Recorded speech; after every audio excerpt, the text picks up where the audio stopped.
Hey, what is up, all of you beautiful subscribers? Welcome back to the Chapple Show, and what we're going to be talking about today is something that I like to call Generation Screwed. So I read two studies and then two articles afterwards comparing today's young adults, aka millennials, with previous generations. And this is not just the financial comparisons that I normally do. We're talking about financial worries, priorities, challenges, and I clumped it all into this one video here. And so it's going to be a good comparison with some solutions about modern day young adult financial problems. And we're going to just be talking about some of the stuff that I've used and some of the stuff that you can use to kind of help some of these challenges that modern young adults are facing today.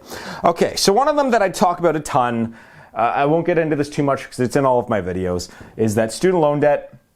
It's somewhere around $20,000 now for the average student. So for some students, we're talking, $40,000, $50,000, $60,000 for an undergrad, sometimes $100,000. And if you're a doctor, lawyer, we're talking hundreds of thousands of dollars in some cases here. But average student loan debt, somewhere around $20,000. For your parents' generation, we're talking a couple decades ago, it was only about $12,000 after adjusting for inflation. And go back a couple decades earlier, we're talking $7,000, $5,000, $6,000 to pay for your education. That was the student loan debt that you would graduate with. So again, I'm going to try and stay neutral here in terms of politically. And so none of this is political. This is all just statistics. Take with that what you will. I'm going to sound a little bit with some of these like Bernie Sanders over here though. So anyways, the next statistic I'd like to point out here is cost of living.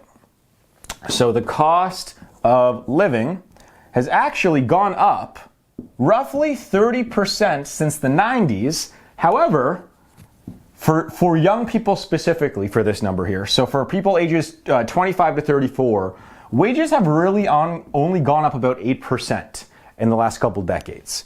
So what this means is that young people they're making a little bit more money, but the cost of living for young people has gone up substantially.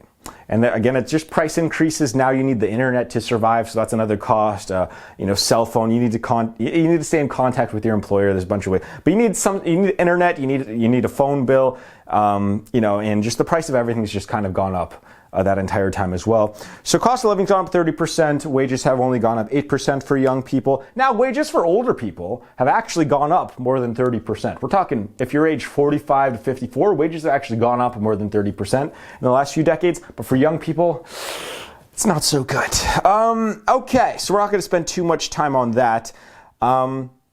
Here's another interesting thing that I found. This is just one statistic I pulled out of a Merrill Lynch study. So that's a bank, or it's a financial institution, so take with that what you will. But from what I read, it was actually a decent study. They surveyed 3,000 millennials, 3,000, which is a decent sample size.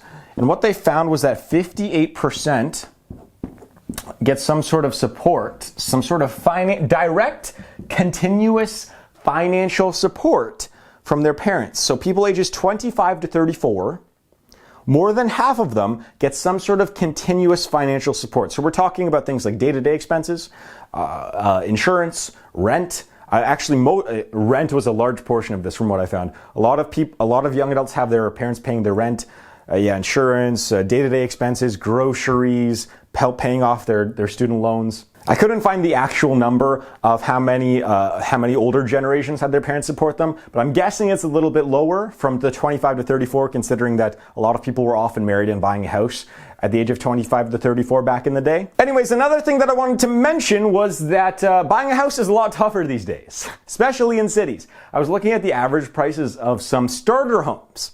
So some starter homes in major cities, Toronto, Vancouver, LA, New York's a different animal for this one. But for a lot of major cities, whatever the biggest city is in your state, odds are the starting home price is minimum about $500,000. And for the big cities like Toronto, Vancouver, LA that I mentioned before, we're talking $1 million for a starter teardown home. Actually, one of the cheapest houses in Toronto that you can buy, it's under 1,000 square feet, over 100 years old, $1.2 million. So it's getting a lot more difficult to buy a home these days. And think about this. In order to buy $1 million home, you could obviously have $1 million in cash. That'd be great. But to get a mortgage for $1 million home, you need to make about $200,000 a year, and you need to have about $200,000 in savings to get a mortgage for that home. So we're talking about someone cannot buy that $1 million house unless they are a very wealthy millennial, or like we're talking a 0.01% millennial, or they're 50-year-olds and they are able to buy that home. And that's a starter home. We're not talking about the average home. We're talking about a starter home. So it's getting a lot more difficult to buy homes in. So why I'm talking about cities here actually is because that's where the jobs are. Jobs are in Toronto, LA, Vancouver, New York. Now, New York, you can't buy a house. You can buy apartments for that much. But that's where the jobs are. And so you can buy a house. You can surely buy a house. But you cannot buy it in the city that you work. You cannot even buy it in the neighboring city that you work. You need to go at least a 1 to 2 hour commute, at least in Toronto, in order to find a house that's about $400,000, which is much affordable for a young person. Now, again, your parents probably had to commute, and your grandparents had to commute too when they were younger. However, 2 hours is it's quite a long way. It's quite a long way for a job that is a lot more precarious than an old factory job where you know you're going there, you're working at 9, you're leaving at 5, you're coming home. And we're actually going to get to that in a second here. Versus today's jobs where you go to work, maybe you arrive at 10 o'clock, you leave at 5 o'clock, and then you have to work for 2 more hours, and you have to work on weekends too and take emails and everything. It's a lot more work. Okay, and which a lot of millennials are not getting paid for, and that didn't really exist about 40 years ago. You didn't really take your work home with you a few decades ago. Okay, the next thing I wanted to mention here, just in terms of general happiness, this is one that I just wanted to throw in, was that millennials, one of the big challenges facing millennials today, I think, in my opinion, is social media. Because I went through something recently, and it's in social media, you really only see the good parts of other people's lives, and in some cases, you only see the best parts of other people's lives. No one really posts the bad times. No one posts, and if they do, it's like they're crazy and you need to get off social media. That's what it is. If someone's like, I'm going through a really rough time, need some help, and they're crying on camera, people say, you might want to take a break from social media. But if someone's like, hey, I'm going on to this private jet, look at me with my thumbs up, then it's like, oh, that person gets to ride in private jets. I'm so jealous. Oh my God. And what I'm trying to say here is that social media puts a lot more pressure on you to live this fantastic, perfect life. And people don't really realize that, that really doesn't exist. The perfect life in terms of happiness, financials, finding the right partner, being in shape, all that, it's really tough. It's very, very few people have all of those things. Even look at the most famous celebrities, famous rich people, business people, all of them either have trouble in their family lives, some of them are overweight, some of them are just not happy, some of them don't know what else to do with their lives. Everyone has problems. And I think one of the unique challenges facing today's generation is this social media thing, the pressure and stress that comes with social media and seeing other people's, the best parts of their lives and going in the back of your brain, hey, why isn't my life like this? Anyways, that's just one I wanted to throw in here. Like, I went through something, I didn't post anything about it, I'm not going to talk about it probably for a while, over the last 4 or 5 weeks, which is why I disappeared. I'll get to that another time, but I didn't post anything. It's just, no one wants to see that. So, but I did record something, so maybe I'll post it when I'm more comfortable in a few months about all that stuff. Okay, let's move on to the next thing here, which is main money worries. So this is a big one. This is actually an interesting one. So this is another study that asked people, this was in the 70s and 80s, it was a longitudinal study, asked people, young adults, what their biggest financial worry and priority was. So I'm going to let you guess what the top 2 were. From young adults from the 70s and 80s, what were their top 2 worries in terms of financial worries? All right, they were this. I mean, they're almost laughable today for today's generation. We're talking retirement and healthcare. Those were the 2 biggest worries for young adults of your parents' and grandparents' generation. Retirement and healthcare. You know what was at the bottom of their list? Because it was so easy? The bottom of the list was buying a house. Buying a house, they did not worry about that whatsoever. Or buying a home at all. Now, do you guys want to guess what the biggest 2 financial worries are of today's young adults? I'll let you take a guess. Well, one of them, quite obvious because we just mentioned it earlier, it's student loans. Student loans are number 1. At least in the United States. You all know what number 2 is? This one was also not much of a worry for previous generations. but it's day-to-day expenses. So people are just worried, young adults are worried today just about getting by. That's what they're worried about. They're not even thinking about retirement. It's not even on the list. And it's just quite a surprise. Now people are worrying more. I mean, think about just the mindset difference. Think about just this macro mindset difference here, is that people, young adults in their 20s, in the 1970s and 80s, they were worried about their financial future 50 years down the line. They were fine. They weren't thinking about the day-to-day. They were fine with that. Now, thinking 50 years in the future it's not possible. Now you are worried about the day-to-day. You're worried about tomorrow and paying tomorrow's bills. It's a much different mindset than it was 20, 30, 40 years ago, 50 years ago. And that is something that's pretty much the reason why I made this video. Honestly, I'm going to keep going. I have a few more key points I want to hit on here. But I was shocked. I was like, oh, people really didn't have to worry too much about day-to-day stuff. They did have to worry day-to-day stuff, but it wasn't at the top of their priority list. Quite amazing. Okay, so we're going to move on to some solutions here, some key points, some solutions. So what do I recommend here? So there's a few things here. You were kind of taught growing up that you're being sold the dream that your parents were told, that your parents were telling you, and that your grandparents were telling you.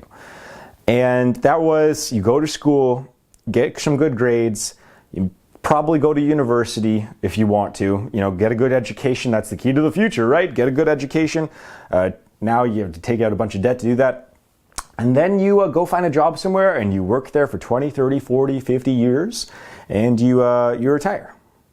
You retire. And now back in the old days, that worked. Think about your grandparents' generation. I mean, I've talked to my grandparents about this. Some of them were entrepreneurial, but when they started out, they were factory workers. They worked in a factory, and the goal there was to, yes, just make some money, to pay the bills, and then down the line, you eventually build up enough of a pension. Maybe you become a middle manager of some sort, and you don't have to work with your hands as much. And then you retire and you get your gold watch, and that's it. And you live off that. And your parents were something similar, where it's okay, yeah, instead of going to work directly for a factory forever, you just went to school, you got a good job in marketing somewhere, some business job, some graphic, some design work, some job, and then you eventually work your way up. Maybe you go to retail, you work your way up to middle manager, maybe VP of sales, but by the time you're 60 years old, and by the time you're 70, you have a pension, you graduate, you get your gold, or you finish up, you retire, you get your gold watch. That's not the case anymore. That is not the case. You have to be mobile. Okay, so this is a key point I wanted to hit on, actually. So that dream is not necessarily attainable anymore. You have to be more mobile now. You got to be able to pick up your life and find an opportunity that may be outside of your current zone that you live in. You're outside of your 2-hour bubble where most people work. If there's a job here in Toronto, if I can't find any work in Toronto, then I should be able to pick up and move to, if there's a job in Winnipeg or something, and I can go freeze my ass off over there for 7 years and go get some decent work and build life over there, maybe come and move back when I've made some money, if I wanted to. So you have to be mobile. So I have this rule, I'll make a whole video on this. I do call it the 1-car rule. And because I am slightly more settled down now, I'm doing better. I'm in a better place right now than I was 5-6 years ago. I'm able to have a 2-car rule now. So pretty much what I mean is that I can pack my entire life up, all of my valuables, everything that I need to move to another place in 2 cars and 2 SUVs, essentially. And most people can't do that. Most people still need movers. Most people want to settle down, live at the same place, and so it's a hassle if they want to move. That's not how it works. That's not how it should work. If you want to be super successful and chase great opportunities, you have to be mobile. And so for me, again, I don't have anything in this house that I don't need. I don't have anything in the office I don't need. I have everything that I own is essential. Pretty much. There's a few things, video games, whatever. But that's how it's got to be now, unfortunately. You got to be mobile, got to chase the new opportunities here. I actually have some more things I want to talk about. Actually, that's something that Grant Cardone talks about. That he talks about how you have to be mobile if you want to chase opportunities in real estate specifically, he talks about, or in sales. It's a good thing. So another thing is learn applicable skills. So this is, not dumb ones, learn applicable ones. And so this was a problem that your parents didn't have. When your parents and grandparents would go to school, they really only had like 10, 12, 15, 20, 30 different programs, degrees that they could get.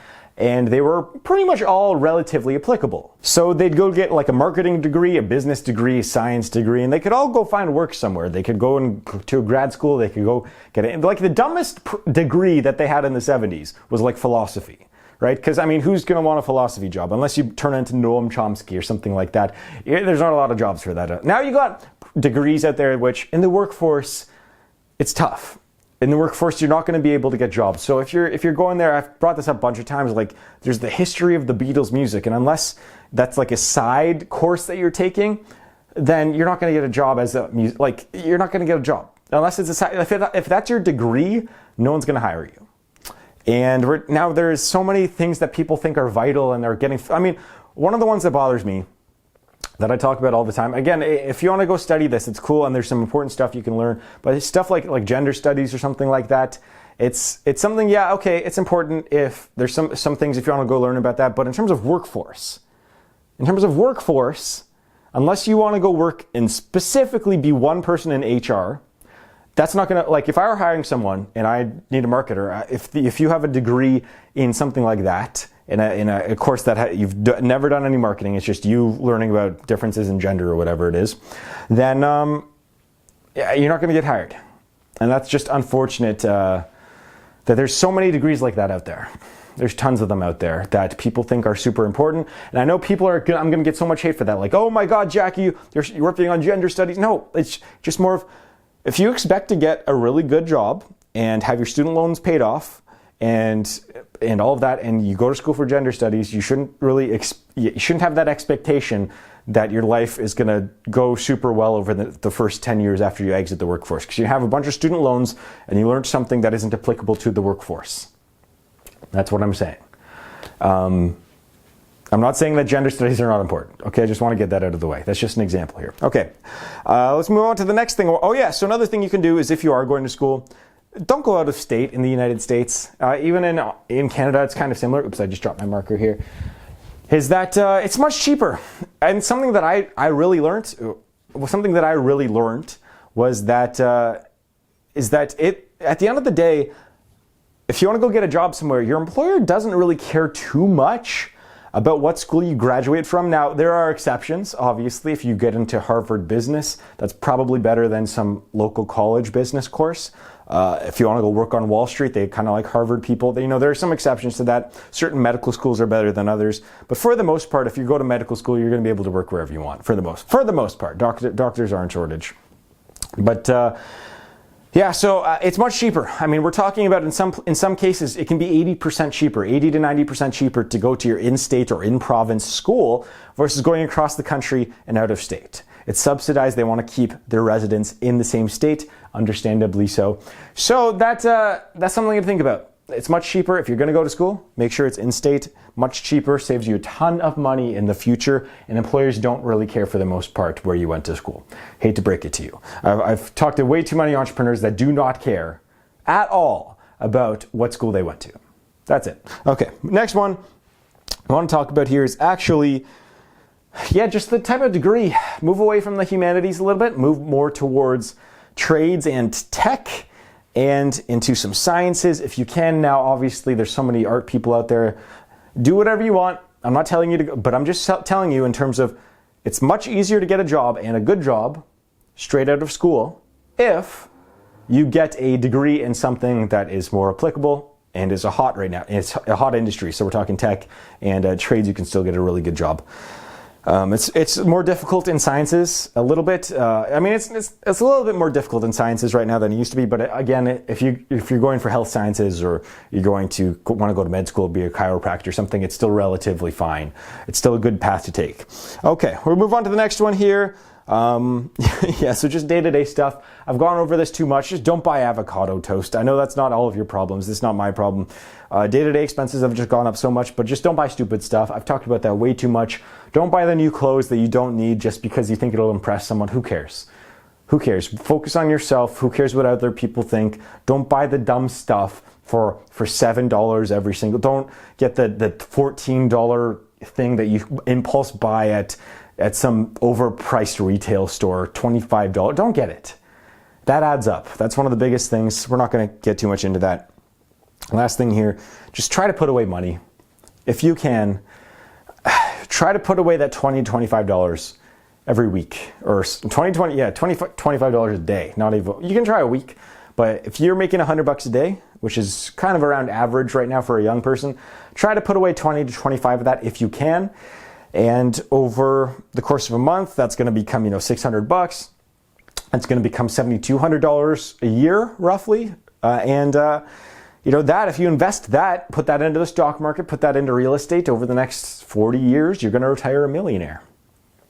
Or you can use that to start your own business and become potentially a multimillionaire and live a boss life. Which is the path that I am on right now. So, if you guys, I'm really still curious about how much of my subscribers here, I know that this is the last tangent here, how many of you guys are listening to me for investing? How many of you guys listen to me for like real estate? How many listen to entrepreneurship stuff in personal finance? Because I noticed that a lot of you they're kind of split categories here, so it's kind of interesting to think about that. I talk about a lot on this channel, so hopefully you guys like these kinds of videos. But yeah, I read these studies. Maybe I'll leave a link down below if I can find them. I think I saved them on my phone. I'll leave a link down below if I can. And for now, I'd like to thank you very much for watching. You are all very beautiful people. Remember to hit that subscribe and like button down below. And remember to check out the Joisk YouTube channel. I actually have a video coming out tomorrow on the Joisk YouTube channel. And it's going to be on, so again, I do some science and philosophy kind of things on that channel. Psychological, some scams, some business stuff, a bunch of things, some lists and countdowns. And the next one is on, I think, the identity paradox, which is quite cool. And it's a very thought-provoking video, both for yourself and to find out who you really are and what makes you you. That is the question I'm going to be asking, and I dive into that it's a really long episode. So should be out tomorrow or maybe Monday. I'll probably release it Monday. Anyways, thank you very much for watching. You're all very beautiful people. I'll see you guys in the next video.